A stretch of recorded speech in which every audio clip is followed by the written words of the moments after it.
Subscribe करिए हमारे channel target UP TET CTET को और बेल आइकन को दबाइए।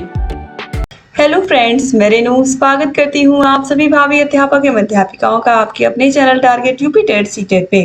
दोस्तों, आज की इस क्लास में हम पढ़ने वाले हैं आपके डीएलएड फर्स्ट सेमेस्टर के 5वें पेपर यानी कि आपके सामाजिक विषय के मोस्ट इंपोर्टेंट अति लघु उत्तरीय क्वेश्चंस को। ये आपके पवन सीरीज के प्रश्न हैं, तो चलिए स्टार्ट करते हैं।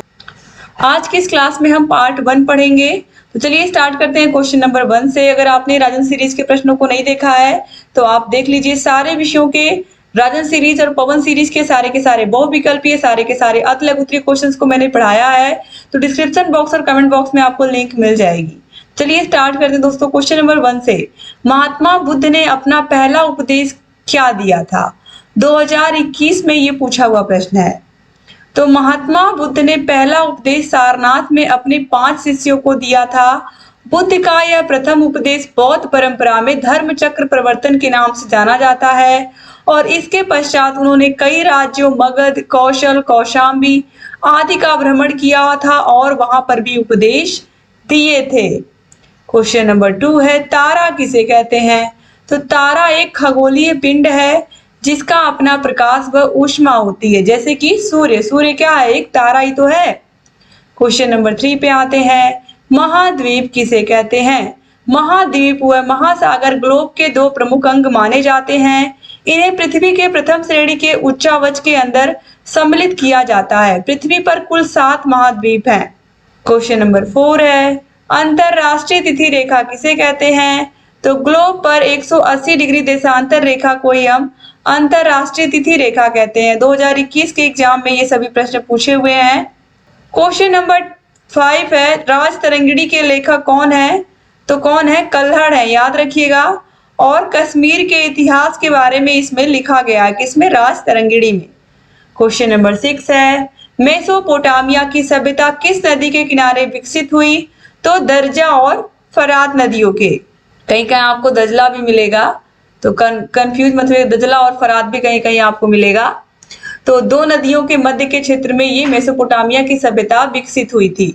अक्सर आप देखोगे जितनी भी सभ्यताएं हैं वो किसी ना किसी नदी के पास ही विकसित हुई हैं, क्योंकि आपको पता है कि समुद्र का पानी पीने लायक नहीं होता, वो खारा होता, लेकिन नदियों का पानी पीने के लिए और भी बहुत सारे कामों के लिए हम इस्तेमाल कर पाते हैं और नदियों की वजह से ही वहां पर जीवन विकसित हो पाता है और सभ्यताएं बन जाती हैं। क्वेश्चन नंबर 7 है, तंत्र मंत्र एवं जादू टोना का वर्णन किस वेद से प्राप्त होता है? तो ये अथर्ववेद में 2021 में देखिए पूछा हुआ प्रश्न है। क्वेश्चन नंबर 8 पे आते हैं, ओरियन क्या है? तो ओरियन एक तारा मंडल है। 2021 में ये सभी प्रश्न पूछे हुए हैं, आप देख सकते हो। क्योंकि ये 50 नंबर का पेपर है तो इसमें 15 क्वेश्चन अति लघु उत्तरीय, 15 क्वेश्चन बहुविकल्पीय होते हैं। क्वेश्चन नंबर 9 पे आते हैं, महावीर स्वामी के बचपन का नाम क्या था? तो क्या नाम था उनका? सिद्धार्थ था। क्वेश्चन नंबर 10 है, अमेजन नदी किस महाद्वीप में स्थित है? तो दक्षिणी अमेरिका में। क्वेश्चन नंबर 11 है, नगर निगम के अध्यक्ष को क्या कहा गया है? तो महापौर या मेयर। क्वेश्चन नंबर 12 है, किस बौद्ध ग्रंथ में 16 महाजनपदों का उल्लेख प्राप्त होता है? तो बौद्ध ग्रंथ में अनगुंतर निकाय में 16 महाजन जनपदों का उल्लेख है। 2021 के एग्जाम में देखिए सभी प्रश्न पूछे हुए हैं। क्वेश्चन नंबर 13 है, दुनिया की छत किस पठार को कहते हैं? तो तिब्बत के पठार को या दक्कन के पठार को। क्वेश्चन नंबर 14 है, सूर्य ग्रहण की घटना कब होती है? तो सूर्य ग्रहण की घटना दोस्तों मैंने आपको समझाया भी था अच्छे से, जब मैंने राजन सीरीज के प्रश्न को बताया था तभी भी समझाया था। जब पृथ्वी और सूर्य के बीच में आ जाता है, जैसे यहाँ पर आप देखिए ये सूर्य है, यहाँ पर पृथ्वी है, ठीक है, हमारी पृथ्वी जिस पर हम रह रहे हैं। तो ये जो हमारी पृथ्वी है और ये बीच में चंद्रमा है जो कि क्या करता है? हम पृथ्वी का चक्कर लगाता है। अब पृथ्वी का चक्कर लगाते लगाते लगाते लगाते ये आ गया सूर्य और पृथ्वी के बीचों बीच। अब जब सूर्य का प्रकाश, जब आपको पता है पृथ्वी पर पड़ता है, अब जब यहाँ पर बीच में चंद्रमा आ गया है तो चंद्रमा क्या करेगा? ये सूर्य के प्रकाश को पृथ्वी पर नहीं जाने देगा और जिस जगह पर पृथ्वी पर सूर्य का प्रकाश नहीं पहुंचेगा वहां पर क्या हो जाएगा? ये चंद्रमा की छाया पहुंचेगी, वहां पर छाया पहुंचेगी और जहां पर छाया होगी वहां से हमें दिखेगा कि हमें जो सूर्य है उसमें ग्रहण लग गया है या सूर्य ग्रहण की घटना हो गई है। ठीक है, बस यही सिंपल सी चीज है जब चंद्रमा जब सूर्य और पृथ्वी के बीच में आ जाता है तब क्या लगता है, सूर्य ग्रहण लगता है। और कब होता है, अमावस्या के दिन होता है। ठीक है, बस यही सिंपल सा यहाँ पर रूल है जिसको आपको याद रखना है कि सूर्य ग्रहण की घटना कब होती है, जब चंद्रमा पृथ्वी और सूर्य के बीच में आ जाता है। क्वेश्चन नंबर 15 है, महर्षि वेद व्यास ने किस महाकाव्य की रचना की थी? तो महाभारत की रचना की थी। 2019 में देखिए पूछा हुआ प्रश्न है। क्वेश्चन नंबर 16 पे आते हैं, कुशीनगर कहाँ है और यह क्यों प्रसिद्ध है? तो कुशीनगर उत्तर प्रदेश का एक जिला है, आपको पता है। यह बौद्ध तीर्थ स्थल है। यहाँ पर गौतम बुद्ध का महापरिनिर्वाण हुआ था। यहाँ अनेक सुंदर बौद्ध मंदिर हैं। इस कारण से यह एक अंतरराष्ट्रीय पर्यटन स्थल ही है, जहाँ विश्व भर के बौद्ध तीर्थ यात्री भ्रमण के लिए आते हैं। बुद्ध पूर्णिमा के अवसर पर कुशीनगर में 1 माह का मेला लगता है। अक्टूबर 2021 में यहाँ अंतरराष्ट्रीय हवाई अड्डे का लोकार्पण माननीय प्रधानमंत्री द्वारा किया गया। क्वेश्चन नंबर 17 है, हड़प्पा सभ्यता के प्रमुख देवी देवताओं के नाम लिखिए। तो माँ त्रिदेवी, पशुपतिनाथ, इसके अलावा सूर्य, इंद्र, इन सब की भी पूजा करते थे। क्वेश्चन नंबर 18 है, सिंधु सभ्यता और वैदिक सभ्यता में अंतर बताइए। तो वैदिक सभ्यता ग्रामीण संस्कृति लगती थी, जबकि सिंधु लोग सुनियोजित नागरिक जीवन की, नागरिक बल्कि नहीं, यहाँ पर नागरिक होगा दोस्तों, नगरीय जीवन से भली भांति परिचित थे। यानी कि आप देखोगे जो खुदाई के बाद जो चीजें देखने को मिलती हैं उसमें लगता है कि किस तरीके से लोग सुनियोजित तरीके से बसे बसाए हुए मोहल्लों में या फिर पूरे के पूरे शहर में रहते थे, जहां पर व्यवस्थित तरीके से नालियां बनी हुई थी, इमारतें बनी हुई थी। ठीक है, क्वेश्चन नंबर 2 पे आते हैं, वैदिक सभ्यता में गाय का विशेष प्रकार से आदर करते थे, जबकि सिंधु सभ्यता में गाय की अपेक्षा बैल को अधिक महत्व दिया जाता था। वैदिक सभ्यता में मूर्ति पूजा नहीं थी, जबकि सिंधु सभ्यता के लोग मूर्ति पूजा करते थे। क्वेश्चन नंबर 19 है, 6ठी शताब्दी ईसा पूर्व भारत में कुल कितने महाजनपद थे? तो 16 थे। 2019 में देखिए पूछा हुआ प्रश्न है। क्वेश्चन नंबर 20 पे आते हैं, जैन धर्म के प्रवर्तक कौन थे? तो जैन धर्म के प्रवर्तक वर्धमान महावीर स्वामी थे। दोस्तों यहाँ पर हमारा कॉन्टेक्ट नंबर दिया हुआ, किसी प्रकार की कोई भी समस्या फोन करोगे तुरंत आपकी कॉल रिसीव की जाएगी और आपकी कोई भी समस्या है तो आप बता सकते हैं। क्वेश्चन नंबर 21 है, उल्का पिंड से आप क्या समझते हैं? आकाश में कभी कभी एक ओर से दूसरी ओर अत्यंत वेग से जाते हुए अथवा पृथ्वी पर गिरते हुए जो पिंड दिखाई देते हैं उन्हें हम उल्का या मेटकोर और साधारण बोलचाल में टूटते हुए तारे अथवा लूका कहते हैं। उल्काओं का जो अंश वायुमंडल में जलने से बचकर पृथ्वी पर पहुंचता है उसे हम उल्का पिंड कहते हैं, और ये हम सभी लोगों ने कभी ना कभी देखा है। क्वेश्चन नंबर 22 पे आते हैं, सबसे छोटे महाद्वीप का नाम क्या है? तो ऑस्ट्रेलिया है। क्वेश्चन नंबर 23 है, पृथ्वी के किस भाग में सूर्यातक अधिक प्राप्त होता है?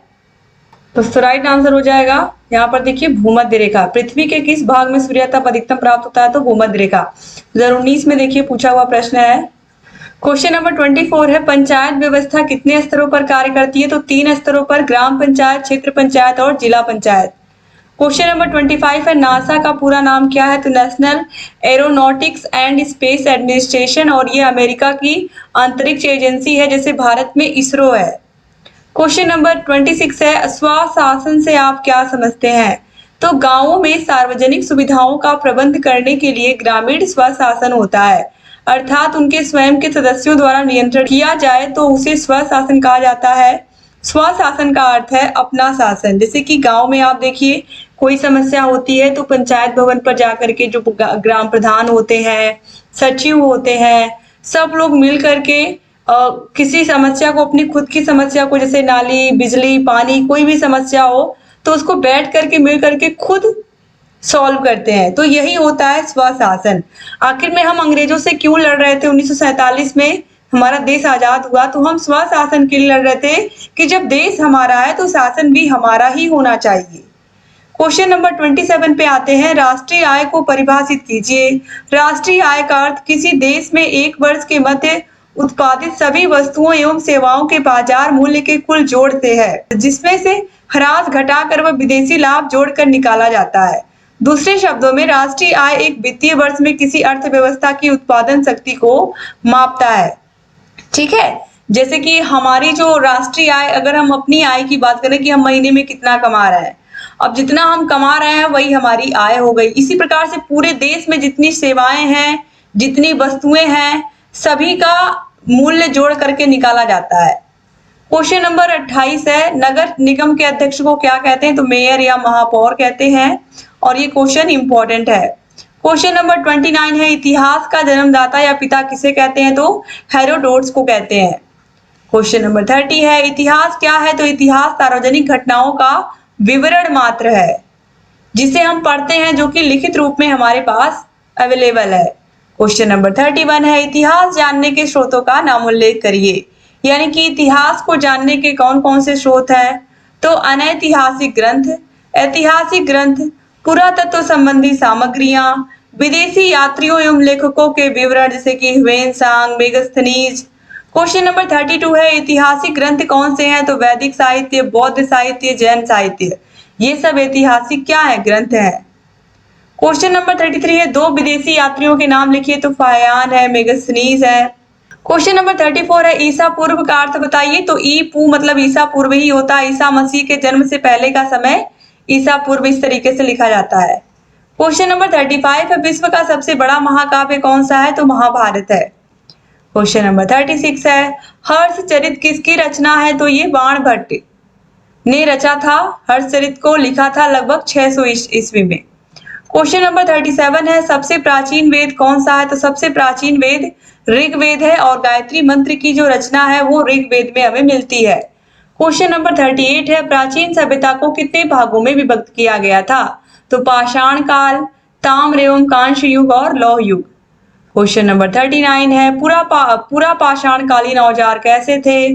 तो पूरा पाषाण कालीन पत्थर के औजार बेडौल और भौड़ी आकृति के थे, यानी कि उनमें कोई आकृति बहुत अच्छी नहीं बनाते थे, क्योंकि वो एक तरीके से पत्थर के ही बने होते थे।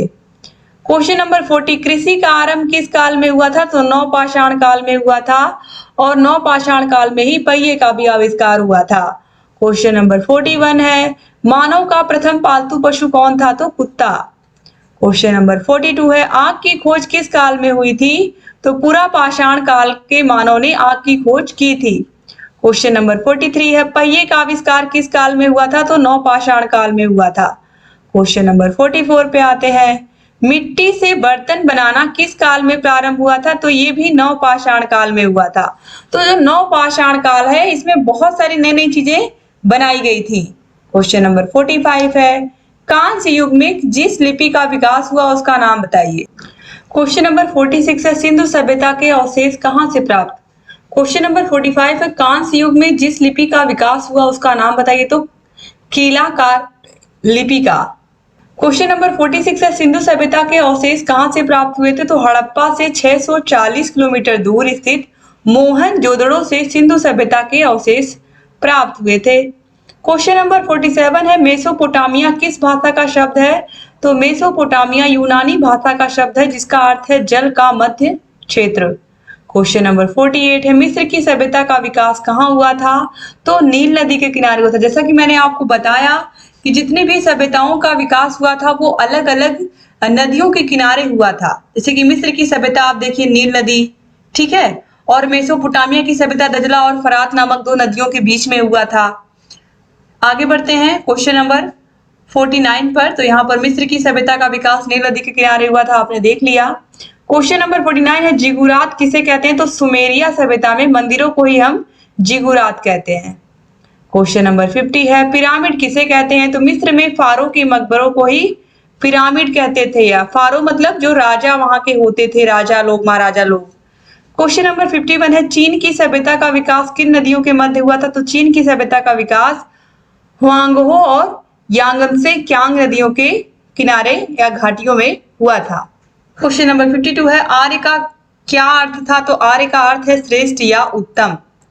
क्वेश्चन नंबर 53 है, सप्त सैंधव नदियों के नाम बताइए। तो सिंधु, रावी, ब्यास, झेलम, चिनाब, सतलज और सरस्वती, यही सप्त सैंधव नदियां हैं। क्वेश्चन नंबर 54 है, पितृ तथा मातृ शब्द को फारसी में लिखा जाता है। तो पितृ को पिदर और मातृ को मदर। क्वेश्चन नंबर 55 है, आर्य कौन थे? तो आर्य वैदिक सभ्यता के निर्माता थे। क्वेश्चन नंबर 56 है, वेद शब्द का अर्थ बताइए। तो वेद शब्द विद धातु से लिया गया या बना है, जिसका अर्थ है जानना। सामान्यतः इसका अर्थ है ज्ञान। तो वेद शब्द विद धातु से बना है, क्वेश्चन नंबर 57 पे आते हैं। चारों वेदों के नाम लिखिए। तो ऋग्वेद, यजुर्वेद, सामवेद और अथर्ववेद। और इन चारों के नाम आपको बिल्कुल जुबान पर याद होने चाहिए। कोई भी पूछ सकता है, आपके वाइवा में भी ये प्रश्न पूछा जा सकता है। इसके अलावा आपके एग्जाम में तो आ ही सकता है ये प्रश्न। और सबसे पुराना वेद कौन सा है? ऋग्वेद है। क्वेश्चन नंबर 58 है। पद्मावत किसकी रचना है? तो मलिक मोहम्मद जायसी की। और पद्मावत मूवी भी बन चुकी है, आप लोगों को पता होगा। क्वेश्चन नंबर 59 पे आते हैं। संपूर्ण वैदिक साहित्य की रचना किस समय काल में हुई थी? तो 1500 ईसा पूर्व से 600 ईसा पूर्व। क्वेश्चन नंबर 60 है। वैदिक सभ्यता में परिवार के समूह को क्या कहा जाता था? तो विश कहा जाता था। परिवार के मुखिया को यहाँ पर दोस्तों, तो दोस्तों देखिए, जो परिवार का मुखिया होता था उसको हम कहते थे, परिवार के मुखिया को हम कुलप कहते थे। ठीक है, तो परिवार किसी भी समाज की छोटी इकाई होती है और परिवार को कहा जाता था कुल। ठीक है, और इसके जो मुखिया होते थे उनको कहा जाता था कुलप। ठीक है, इसके बाद दोस्तों ग्राम पर आते हैं। तो जो गांव है वो कई परिवारों को मिला करके बनता था और ग्राम के प्रधान को हम ग्रामीण कहते थे। ठीक है, अब देखिए, अब कई सारे गांव मिलकर के बनते थे विश। तो यहाँ पर ये जो विश है इसका मतलब कई सारे गांव मिलकर के बनते थे। ठीक है, कई सारे गांव मिलकर के बनते थे, तो इसीलिए यहाँ पर इसको आप करेक्ट कर लीजिए, यहाँ पर विश नहीं रहेगा। ठीक है, तो परिवार के मुखिया को यहाँ पर होना चाहिए था। परिवार के मुखिया को हम क्या कहेंगे? वैदिक सभ्यता में परिवार के मुखिया को क्या कहा जाता है? कुलप कहा जाता है। ठीक है, और परिवार को कुल कहा जाता है। तो इस तरीके से इसको सही कर लीजिए। आगे बढ़ते हैं। क्वेश्चन नंबर 61 पर ग्रांड ट्रंक रोड किसने बनवाया था? तो शेरशाह सूरी ने बनवाया था grand trunk road. Question number 62 है। सिकंदर कौन था? तो सिकंदर मकदूनिया के राजा फिलिप का पुत्र था। क्वेश्चन नंबर 63 है। महाजनपदों की कुल संख्या कितनी थी? तो 16 थी। ये बहुत इंपॉर्टेंट प्रश्न है। क्वेश्चन नंबर 64 है। सिकंदर ने भारत पर आक्रमण कब किया था? तो सिकंदर 326 ईसा पूर्व में भारत आया था और तभी इसने आक्रमण भी किया था। क्वेश्चन नंबर 65 है। नंद वंश का अंतिम राजा कौन था? तो घननंद। क्वेश्चन नंबर 66 है। जैन धर्म के अंतिम तीर्थंकर कौन थे? तो 24वें तीर्थंकर थे महावीर स्वामी। क्वेश्चन नंबर 67 है। जैन धर्म के प्रथम तीर्थंकर कौन थे? तो ऋषभदेव। क्वेश्चन नंबर 68 है। महावीर स्वामी का जन्म कहाँ व कब हुआ था? तो महावीर स्वामी का जन्म वैशाली के समीप कुंडग्राम में ईसा पूर्व 599 में हुआ था। क्वेश्चन नंबर 69 है। महावीर स्वामी की मृत्यु कब व कहाँ हुई थी? तो महावीर स्वामी की मृत्यु 72 वर्ष की आयु में राजगृह के निकट पावापुरी में 527 ईसा पूर्व में हुई थी। क्वेश्चन नंबर 70 है। बौद्ध धर्म के प्रवर्तक कौन थे? तो महात्मा बुद्ध थे। क्वेश्चन नंबर 71 है। हर्यक वंश की स्थापना किसने की थी? तो बिंबिसार ने की थी। क्वेश्चन नंबर 72 पे आते हैं। जैन धर्म को किन दो मतों में विभक्त किया गया? तो श्वेतांबर और दिगंबर, दो भागों में बटा था। क्वेश्चन नंबर 73 है। महात्मा बुद्ध का जन्म कहाँ हुआ था? तो महात्मा बुद्ध का जन्म कपिलवस्तु के समीप लुम्बिनी ग्राम में हुआ था। क्वेश्चन नंबर 74 है। महात्मा बुद्ध की मृत्यु कहाँ हुई थी? तो ये महात्मा बुद्ध की मृत्यु 483 ईसा पूर्व में कुशीनगर में हुई थी, जिसे हम इनका महापरिनिर्वाण स्थल कहते हैं। क्वेश्चन नंबर 75 है। प्रथम बौद्ध संगीति कब और किसके शासनकाल में हुई थी? तो 483 ईसा पूर्व में अजात शत्रु के शासनकाल में हुई थी। दोस्तों ये अजात शत्रु द्वारा की गई थी। यहाँ पर आपने देखा, यहाँ पर अजात शत्रु के शासनकाल में हुई थी। और ये कहाँ पर हुई थी? तो राजगृह में आहूत की गई थी या राजगृह में हुई थी। क्वेश्चन नंबर 76 है। तृतीय बौद्ध संगीति कब और किसके शासनकाल में हुई थी? तो तृतीय बौद्ध संगीति का आयोजन अशोक के शासनकाल में 250 ईसा पूर्व में हुआ था। आगे बढ़ते हैं। क्वेश्चन नंबर 77 पर धम्म किसे कहते हैं? तो धर्म को पाली भाषा में धम्म कहते हैं। क्वेश्चन नंबर 78 है। धम्म में महापात्र किसे कहा गया है? तो अशोक के जीवन के बारे में प्रजा को सही राह दिखाने के लिए अलग से एक अधिकारी रखे, जिन्हें धम्म महापात्र कहा गया। यहाँ पर अशोक ने होगा। अशोक चूंकि एक महान राजा थे हमारे देश के, अशोक ने जीवन के बारे में प्रजा को सही राह दिखाने के लिए अलग से अधिकारी रखे थे, जिन्हें हम धम्म महापात्र के नाम से जानते हैं। क्वेश्चन नंबर 79 है। चतुर्थ बौद्ध संगीति किसके शासनकाल में हुई थी? तो कनिष्क के शासनकाल में हुई थी। क्वेश्चन नंबर 80 पे आते हैं। जैन धर्म में कुल कितने तीर्थंकरों का वर्णन है? तो 24 तीर्थंकर हुए हैं और 24वें तीर्थंकर कौन है? महावीर स्वामी है। और पहले कौन है? ऋषभ देव है। कभी कभी एग्जाम में पूछ लेता है तो नाम याद रखिएगा।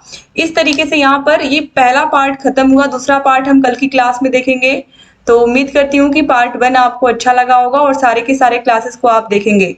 डिस्क्रिप्शन बॉक्स और कमेंट बॉक्स में आपको सारे विषयों की लिंक मिल जाएगी। यहाँ पर हमारा कांटेक्ट नंबर दिया हुआ है, इस पर कांटेक्ट करके आप सारी जानकारी ले सकते हैं। 8 के 8 विषयों के नोट्स, सारे विषयों की क्लासेस, सारे विषयों की मास्टर क्लासेस, सारे विषयों के चैप्टर वाइज टेस्ट, सारे विषयों के प्रीवियस ईयर क्वेश्चन पेपर्स, सारे विषयों की रतन सीरीज, पवन सीरीज की पूरी पीडीएफ मिल जाएगी। तो अलग से आपको बाजार से खरीदने की जरूरत नहीं पड़ेगी इसको। और सारे विषयों की राजन सीरीज, पवन सीरीज की क्लासेस भी मिलेंगी। ऐप में कोई ऐड, कोई प्रचार नहीं आता है, तो आप बिना डिस्ट्रैक्ट हुए अच्छे से अपनी पढ़ाई कर पाते हैं। तो कहीं भी कोई भी समस्या हो, कांटेक्ट नंबर यहाँ पर दिया हुआ है, इस पर कांटेक्ट करिए। और ऐप का नाम है अस्तित्व एकेडमी। ऐप की लिंक डिस्क्रिप्शन बॉक्स और कमेंट बॉक्स दोनों जगह आपको मिल जाएगी। Thank you so much class को पूरा देखने के लिए। चैनल से बने रहिए और सारी क्लासेस को ऐसे ही देखते रहिए। जहां कहीं कोई भी डाउट है हमसे पूछते रहिए। Thank you so much class को पूरा देखने के लिए। डिस्क्रिप्शन बॉक्स और कमेंट बॉक्स में आपको सारे विषयों की क्लासेस की लिंक, राजन सीरीज, पवन सीरीज के सारे विषयों की वीडियोस की लिंक मिल जाएगी। जय हिंद दोस्तों।